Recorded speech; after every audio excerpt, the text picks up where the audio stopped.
Shalom, jumpa lagi dalam GKM Menyapa. Saudara, ada sebuah anekdot tentang katak yang direbus hidup-hidup secara perlahan-lahan. Nah, menurut cerita ini, apabila seekor katak ditaruh di dalam air mendidih, katak tersebut akan melompat keluar. Namun, apabila kataknya ditaruh di air dingin yang kemudian dipanaskan perlahan-lahan, katak tersebut tidak akan mengetahui bahayanya dan akan mati direbus. Nah, saudara, menurut ahli biologi saat ini, cerita ini tidak sepenuhnya benar. Katak yang ditenggelamkan dan dipanaskan secara perlahan akan lompat keluar. Tetapi saudara ya, beberapa eksperimen pada abad ke-20 itu membuktikan bahwa cerita ini ada benarnya jika pemanasan itu dilakukan dengan durasi yang pas. Nah saudara, cerita katak rebus ini sering digunakan sebagai metafora untuk menyebut ketidakmampuan atau ketidakmauan orang-orang menanggapi perubahan besar yang terjadi. Tapi cerita ini bisa juga menggambarkan bagaimana sifat dosa itu di dalam hidup kita. Saudara, iblis tidak menggodai kita untuk melakukan dosa yang segera kelihatan fatal dan besar. Seperti misalnya dosa membunuh nih. Tapi iblis itu menggodai kita bahwa ada sesuatu yang lebih menyenangkan, lebih asyik ketimbang dari apa yang kita miliki sekarang. Saudara, dosa tampaknya enak, namun tanpa sadar kita sedang terikat. Makin lama, makin intens, level makin tinggi dan akhirnya tidak bermoral. Saudara, ada begitu banyak orang Kristen yang sudah terima Tuhan Yesus, namun terus-menerus bergumul dengan dosa. Mereka ingin hidupnya itu menjadi lebih baik dan kudus, namun mereka gagal. Mengapa? Karena mereka terlalu berfokus pada tindakan atau kebiasaan mereka yang harus berubah, bukan pada kesadaran bahwa status mereka itu sudah berubah. Saudara, satu bagian firman Tuhan dari 1 Petrus 1 ayat 18 sampai 19. Sebab kamu tahu bahwa kamu telah ditebus dari cara hidupmu yang sia-sia yang kamu warisi dari nenek moyangmu, itu bukan dengan barang yang fana, bukan pula dengan perak atau emas, melainkan dengan darah yang mahal, yaitu darah Kristus yang sama seperti darah anak domba yang tak bernoda dan tak bercacat. Saudara, pernahkah saudara merasa gagal jadi anak Tuhan? Pernahkah saudara berdoa minta ampun namun masih mengulang dosa yang sama?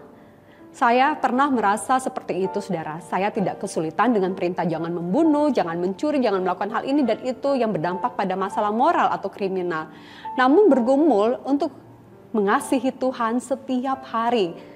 Dengan segenap hati, dengan segenap jiwa, dengan segenap akal budi. Memiliki karakter Kristus setiap hari tentu tidak mudah. Saudara, kita tentu tidak akan menjadi sempurna sampai kita berjumpa dengan Kristus muka dengan muka. Jika kekudusan itu kita samakan dengan kesempurnaan ketaatan atau kesempurnaan kebaikan, maka itu adalah sebuah kesalahan besar dan kita akan berhadapan dengan frustasi. Hal yang keliru dalam khotbah-khotbah di gereja adalah lebih menekankan perbuatan ketimbang identitas yang utama sebagai anak Allah. Lebih menekankan dosa daripada juru selamat dan identitas baru. Bahayanya adalah kita akan lebih banyak memberi waktu untuk bicara tentang kesalahan kita dan bagaimana kita bisa menjadi baik, dan itu legalisme. Tetapi kita sedikit membicarakan bagaimana kita ini telah dibenarkan di dalam Kristus. Saudara, mengapa ini terjadi? Karena kita seringkali mengabaikan pengajaran tentang kesatuan di dalam Kristus. Dan kebenarannya kita itu memiliki identitas di dalam Kristus. Kita dapat berdiri di hadapan Allah sebagai orang kudus dan bukan lagi orang berdosa. Status kita permanen berubah sejak pertama kali percaya Yesus. Kita telah dibeli dengan harga yang mahal. Karena itu ketika kita melakukan dosa lagi, berkatalah pada diri sendiri, "Hei kamu, bukan apa yang kamu inginkan, identitasmu sudah baru di dalam Kristus. Hei kamu bukanlah katak rebus, jadi sadarlah bahaya yang ada."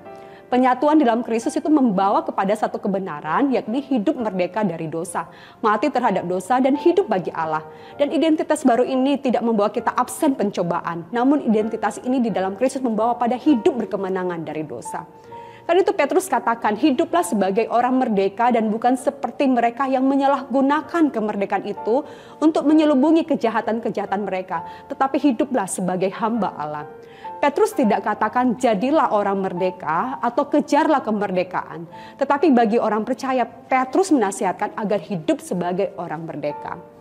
Ketika kita sudah dimerdekakan Kristus, maka kita tidak boleh menyalahgunakan kemerdekaan kita. Namun sekarang kita itu jadi hamba kebenaran. Jika saudara sebelumnya hamba dosa, sekarang rantai itu telah diputuskan. Saudara menjadi hamba Allah, hidup bagi Allah. Dan serahkanlah masa depanmu kepada Kristus, berjalan bersama Kristus dan taat pada firman-Nya setiap hari. Kevin DeYoung dalam buku The Whole in Our Holiness itu mengatakan begini, menjadi serupa dengan Kristus adalah sebuah tujuan yang mungkin dicapai, akan tetapi bukan dengan cara melayani atau meneladani sikapnya. Hanya dengan menyadari posisi kita di dalam Yesus, maka barulah kita dapat mulai untuk hidup sama seperti Yesus. Jadi sadarlah identitas kita di dalam Kristus, kita bukanlah katak rebus. Amin.